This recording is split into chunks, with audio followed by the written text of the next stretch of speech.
اللہ اکبر، اور اسی طرح دوسری رکعت، اور پھر التحیات. اب بیٹھ جاؤ، بیٹھ کے پڑھو التحیات للہ. سب اچھے کلمات، سب تحفے، سب درود اور وظیفے، سب کچھ للہ، اللہ کے لیے. میرے سارے اذکار، میری سارے دعائیں، میرے سارے اچھے جذبات، میرا سب کچھ میرے رب کے لیے، للہ. تحیات للہ، سارے تحفے اللہ کے لیے. آپ دیکھیں تحفہ کس کو دیتے ہیں؟ آپ کبھی سوچا آپ کس کو دیتے ہیں؟ جس سے محبت ہوتی، اور محبت کے اظہار کے لیے ہوتا ہے، اس لیے نہیں ہوتا کہ کوئی ضرورت مند ہوتا ہے.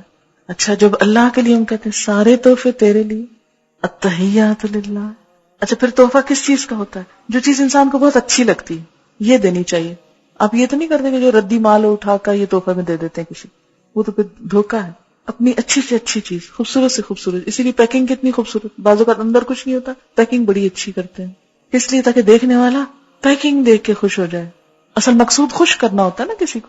التحیہ، تحیہ کا لفظ جو ہے نا بڑا جامع لفظ ہے، ایک لفظ میں ترجمہ ہو ہی نہیں سکتا اس کا.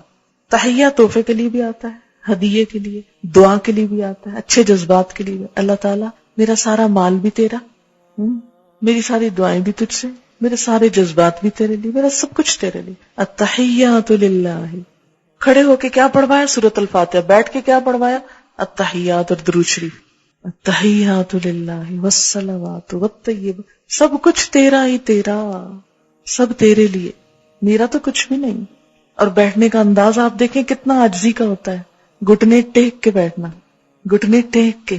یہ نہیں کہا کہ ٹانگیں پھیلا کے بیٹھ جاؤ بے شک، یا پلتھی مار کے بیٹھ جاؤ دو زانوں، نہیں، پاؤں پیچھے کر کے، گھٹنے ٹیک کے.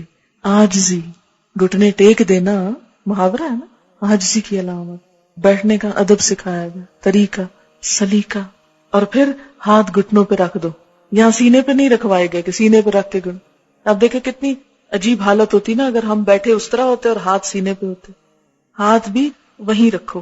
کتنا ڈسپلن، کتنی عاجزی، کتنی خوبصورت پھر پوزیشن بن جاتی. ہاتھ گھٹنوں کے اوپر رکھو، انگلیاں ڈھیلی چھوڑ دو.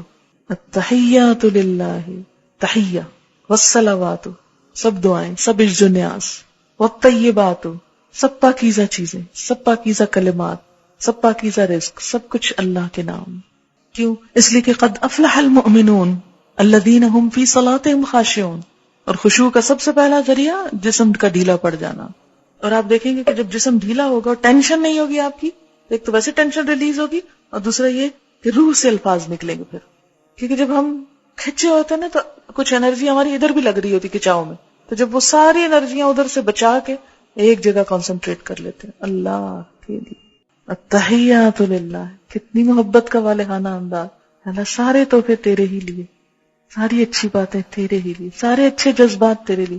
اچھا ایک یاد رکھیں، ساری نماز کی ہر پوزیشن میں اکڑنا نہیں، کھینچنا نہیں، ڈھیلے، خشوع، آواز میں بھی خشعت الاصوات، پوزیشن میں بھی ڈھیلا پن، عاجزی، نرمی، انکساری، ریلیکس ہو کر پوری طرح.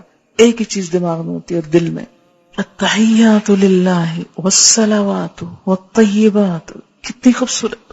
تو یہاں بیٹھ کے ہم زبان کے ساتھ اظہار کرتے کہ یا اللہ میرا سب کچھ تیرے لیے، تجھے خوش کرتا ہوں.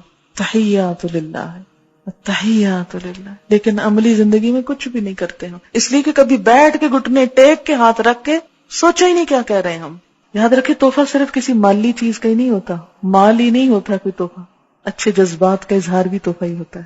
اسی لیے کارڈ سسٹم ویسٹ میں کتنا چلا، ہر موقع پہ کارڈ. اور کارڈ میں کیا لکھا ہوتا ہے؟ جذبات کا اظہار ہوتا ہے نا. تو وہ جو جذبات کا اظہار ہے والصلوات والصلوات والطیبات، اور وہ کیا ہے؟ پاکیزہ بھی ہیں. ہم دیکھیں کہ اللہ کے لیے جذبات اور پاکیزہ، صاف، کوئی بدگمانی نہیں، کوئی شکوہ نہیں، کوئی کچھ بھی نہیں، بالکل خالص، چمکدار، شفاف. اگر آپ کو پتہ چل جائے کسی کے بارے میں کہ کوئی آپ کو کچھ دے رہا ہے اور اس میں کچھ ملاوٹ کی ہوئی ہے، اس نے مثلا دودھ بھیجا کسی نے آپ کے گھر تحفتاً اور پانی ڈال کے بھیجا ہے، کوئی کھانا بھیجا اور باسی بھیجا ہے، وہ تحفہ لے کے آپ کی محبت بڑھتی ہے یا عداوت بڑھتی ہے؟ اللہ کو جو تحفے ہم دیتے ہیں ساتھ ہی کہتے ہیں طیبات، طیبات، پاکیزہ. تو اس لیے احساس دلایا گیا کہ کیا کرو، التحیات للہ والصلوات والطیبات. کتنے گہرے لفظ ہیں تین یہ، التحیات للہ والصلوات والطیبات والطیبات. کوئی دھوکہ نہیں، فریب نہیں. عام طور پر بھی کیا حکم دیا گیا مثلاً تحفے کے معاملے میں ہمیں کہ اپنے بھائی کے لیے وہ پسند کرو جو اپنے لیے کرتے ہو، ہے نا. اچھا، اور دوسری طرف اللہ تعالیٰ کے لیے بھی کیا پسند کرو. اچھا، تو تحفے میں تو اور زیادہ ہو جاتا ہے نا کہ جو اپنے لیے پسند ہے وہ دوسرے کے لیے پسند کرو. لیکن ہم انسانوں کے ساتھ تو دھوکے کا معاملے کر جاتے ہیں، اللہ کے ساتھ نہیں کر سکیں گے. السلام علیکہ ایھا النبی، اے نبی صلی اللہ علیہ وسلم آپ پر سلامتی ہو، آپ سلامت رہیں. سلام.